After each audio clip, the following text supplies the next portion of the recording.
Hello all, welcome to ARK Reflections IAS. Today we'll talk about the Sikh Regiment, the pride of Bharat.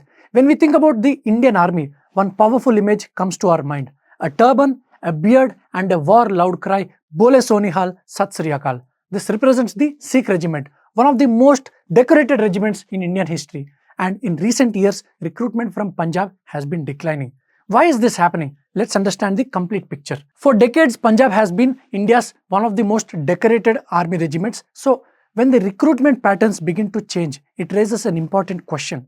What has changed? Is it the society, or is it the policy, or is it the career choices? The Sikh Regiment has had a long and prosperous history. So, its roots go back to the British Indian Army. After the independence, it became one of the most respected regiments. For many Punjabi families, even today, joining army means pride, honor and job security. You may remember the movie Kesari. This movie talks about the Battle of Saragadi, where just 21 soldiers fought off thousands of invaders and held the post until the very end. It is considered one of the greatest land stand battles in military history. Sikh soldiers have played their role in major wars such as the World War I, World War II, the Kargil War, the 1971 Bangladesh War and the UN peacekeeping missions as well.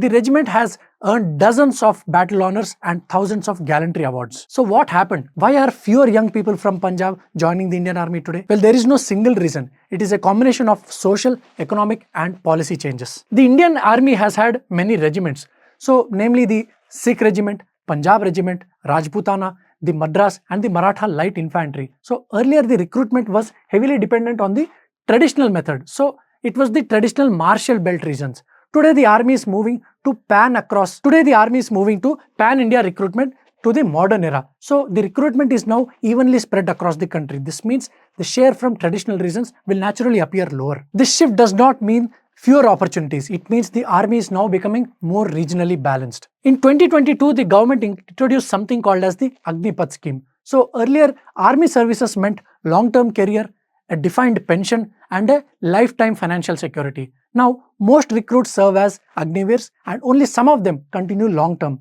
For many Punjabi families, the army was attractive because of its stability.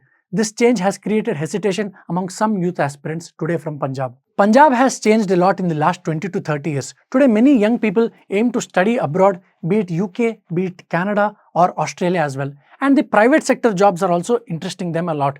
Business and entrepreneurship is far more interesting for Punjabi youth today, and the army now competes with many new opportunities. Well, Punjab is also dealing with something dangerous. It is dealing with a very serious drug abuse problem. Indian Army recruits require strict physical and medical fitness. Many candidates fail during the early selection stages just because of this one reason. And due to the health and fitness issues, selections have reduced a lot.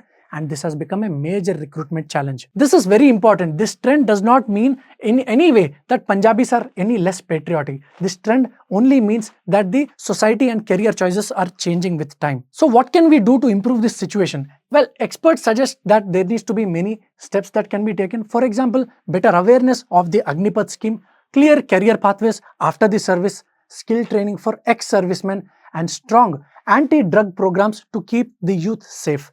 The goal is to connect the military service with modern career opportunities. See, Punjab has a long and proud military tradition. That legacy is not ending anytime soon. Recruitment patterns are evolving with time, but this is just a transition and not loss of patriotism. The real question is, how can India preserve tradition while adapting to the change? Share your thoughts in the comments below. Thank you.